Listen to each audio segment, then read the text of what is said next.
And on the last go-around, they really couldn't get anything going. They had to punt from deep inside their own territory, which means you're going to lose the field position battle as a general rule. What they're looking for now is a little more consistency, move the ball at least a few times on offense, get a couple of first downs, and hopefully flip the field. Yeah, just something to build off of. That's what they're looking for here.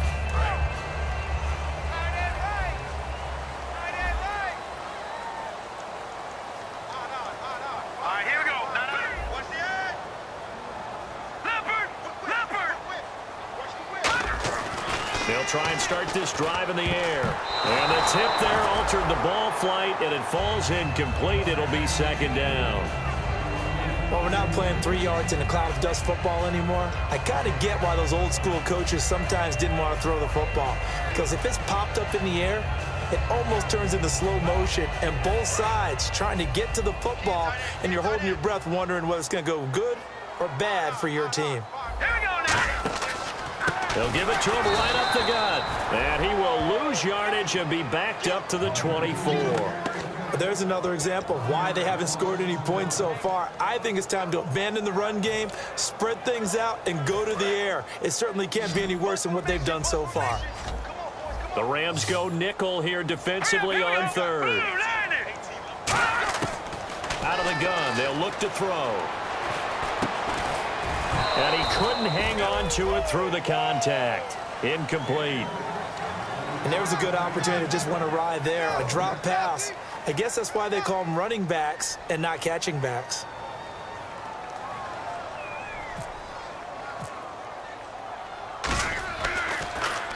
And the kick's away as he angles this one for the sideline.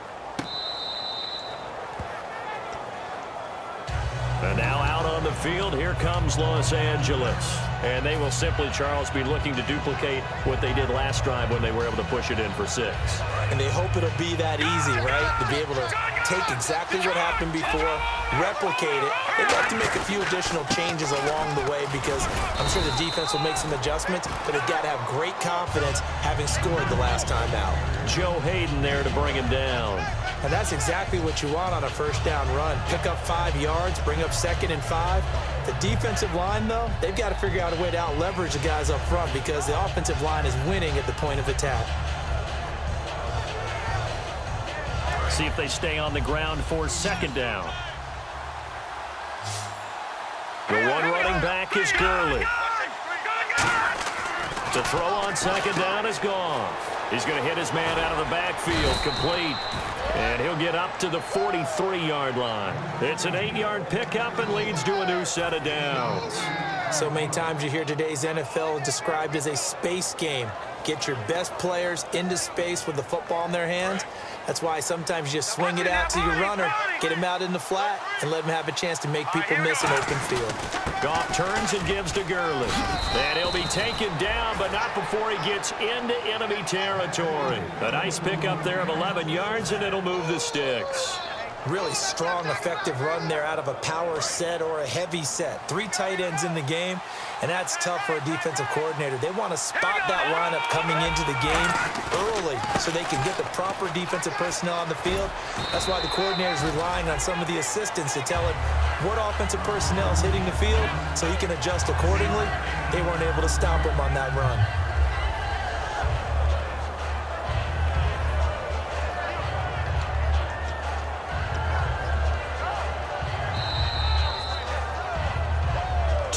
Remain here in the first half.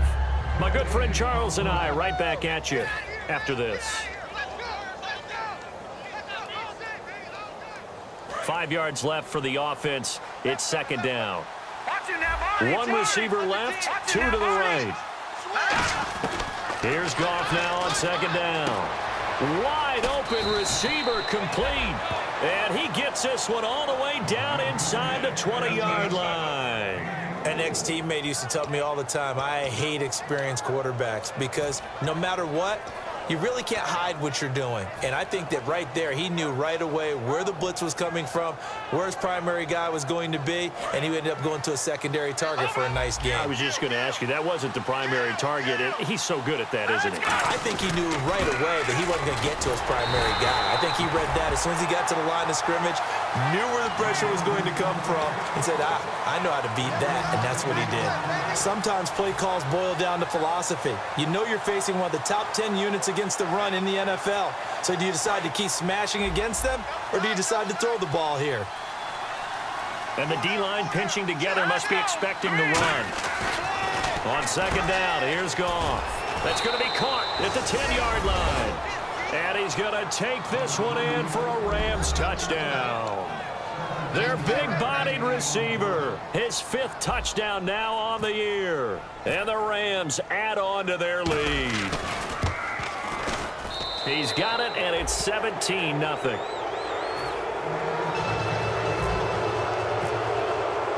Set now to kick this one away, and off it goes.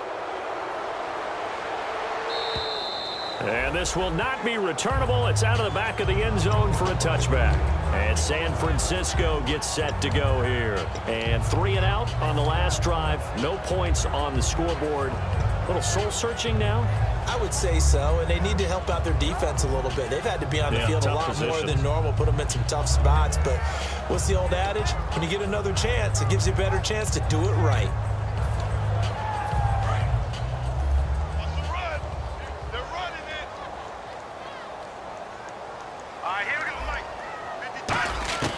They'll come out throwing here on first down. And the reception made by Alshon Jeffrey. And they're going to get this one all the way out across the 45. One thing I can say pretty safely, that route is not called if you don't have a guy who can throw the ball and put some mustard on it. Because if you're going to lollipop it in the middle of the field, bad things usually happen. It takes a strong-arm guy who can rifle it in there, and they were able to successfully complete that one. And the offense moving quickly to the line. And he is going to lose yardage here. It's a loss of 2 there, bringing up second down. Now hold everything here. We're going to get a timeout by the offense. It's just their first, so they'll have 2 remaining here before we get to halftime. And the offense will be looking to get at least some of this yardage back here. It's 2nd and 12.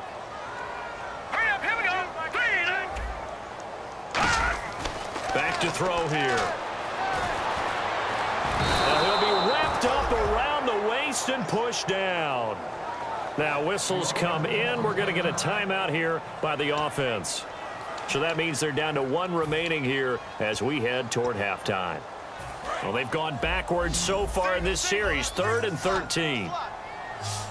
Let's go. He'll look to throw. Looking for his tight end Clay, and it's intercepted. Picked off by T.J. McDonald. And they have the football and will set up shop at the 33-yard line. And the Rams now coming out on the field. And with time quickly fading here in the second quarter, not sure how aggressively, offensively they want to play this. I think we'll find out just how much they trust their guys in this situation if they decide to take a shot. They'll try and start the drive with Gurley. And some room to work. And he'll be taken down, but not before he gets into enemy territory. This guy's well on his way now to a big game on the ground. It's another good run there. Puts him over the century mark in yardage, and we're still in the second quarter.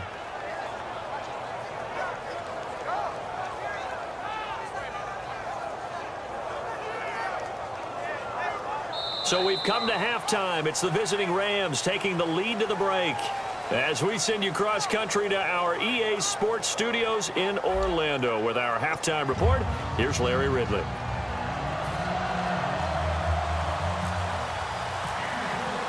Both teams appear ready for the fight ahead, and we resume action here in quarter number 3.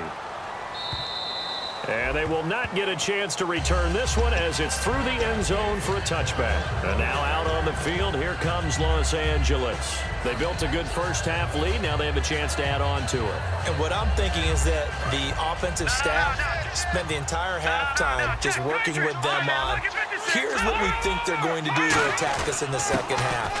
Nice first half that we've had, guys, but be prepared for some change-ups. We're going to see them when we kick it off in the second half. See how they handle any adjustments that might be made defensively.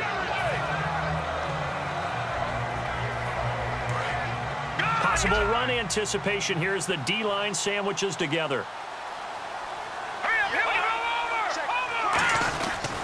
They'll stick to the ground game with Gurley. And give him 17 yards that time as that'll move the chains. Another good run there, and now we're seeing an offense that's imposed its will on a defense. When we talk about that all the time, what does it really mean? It means that the guys on the offensive line, they feel like they can do whatever they want. They're in the huddle saying, run it again. Give us another chance to smack someone and create some space. On the defensive side of the ball, not only have they imposed their will against you, you're almost powerless to figure out what you're doing there, but you got to keep your spirit up at the same time, and they're taking that too. Some runs are blocked so well, you almost forget that someone has to carry the ball to gain the yardage. The leverage by the offensive line to create space up front, really well done. And after the play on the ground, that brings up second down here. They'll come out in the pistol. Again, we'll see the pistol here. Back to the workhorse today. It's Gurley. Call it a gain of 7, and it gets him a new set of downs. Any team that runs the toss and runs it successfully, that means they win the battle on the edges. That means you seal the edge in order to let your back get to the corner. They got it done there for a very nice game. And a new set of downs here after picking up the first on the ground. All right, now look at 57. Looks like the defense in press coverage here. This is Hillman on 1st and 10. And he stopped immediately there. It's a loss of a yard there, and now second down. When DeForest Buckner was at Oregon, for much of his career, the opposite defensive end from him was Eric Armstead. And everyone wondered about these 6'7" guys. Could they get the leverage? Could they get low enough to make plays in the run game? I think the question just got answered with that one. DeForest Buckner knows how to bend and shed blockers and get upfield. Here's Gurley.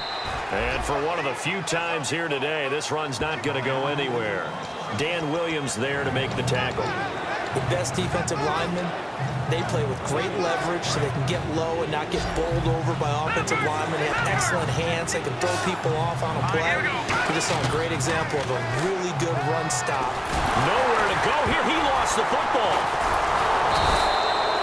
Call it luck or skill, whatever the case is.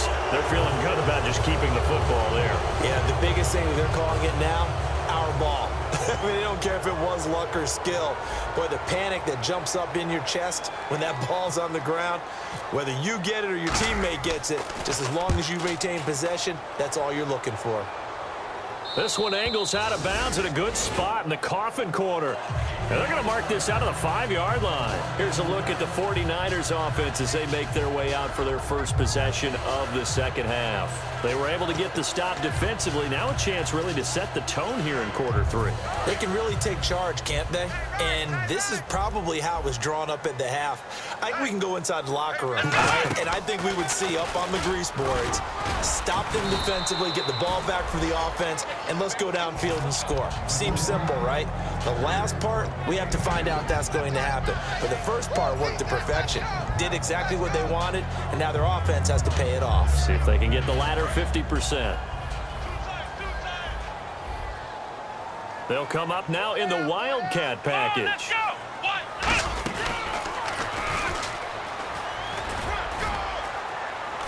And he's going to be taken down shy of the 10, right around the 9-yard line. Give him 3 yards, and now they're left needing a conversion here on 3rd and 6. Well, I think we know by now that every run is not going to be broken and get all the way to the end zone. But these short ones still have their value. You can still set up your play action and throw the football. You control the clock because you have the ball and they don't. And often the physicality sets the tempo for the game. Defense thinking pass. They've got the nickel set out on 3rd and 6. Now this time he'll look to throw. And he's got it. Got his man on the end route. Complete. The 12 yards that time and picking up the first.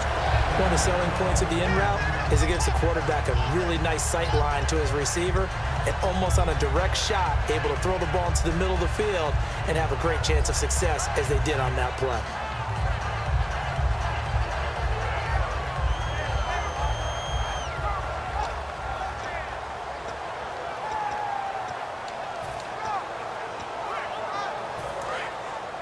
Looking to jam the receivers at the line here. Press coverage look defensively. They come out here in the eye. And on the ground they go with a running back. And he'll take it ahead.